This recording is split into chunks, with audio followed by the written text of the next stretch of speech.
coisas que a pessoa devia pagar, né? Eu tô divagando aqui. É tocha, boy. Vamos lá, acho que eu fui lacônica o suficiente, né? Você sabe o que é lacônico? Uma pessoa lacônica é uma pessoa que fala de forma breve, assim, só diz o essencial. Ser lacônico é isso. Boy, minha vida ela tem que acontecer de determinados meses pra cá, porque se eu for olhar o antes, não, muita história.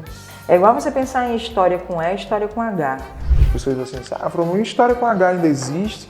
Ou história com E ainda existe? Já existe, né? A palavra em si, ela existe. Por exemplo, tem um livro de Guimarães Rosa, que são Primeiras Histórias. Pô, quando foi publicado, ainda havia essa relação de história com E e história com H. E aí associavam muito a história com E a histórias que não eram verdadeiras. E história com H, uma história verdadeira. A grande questão é que, se eu não acredito, por exemplo, em Deus, se eu sou uma pessoa ateia, o que eu não sou, aquelas histórias bíblicas, toda a narrativa bíblica para mim, se for algo que não existe, então ela seria uma história com E.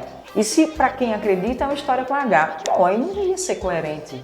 Então, o que aconteceu? Retirou de vez a ideia da história com E e usa-se só a história com H. Então, não é que a palavra não exista mais, é porque você não associa mais a ideia de história com E à relação de algo que é mentiroso, história com H, ser verdadeiro.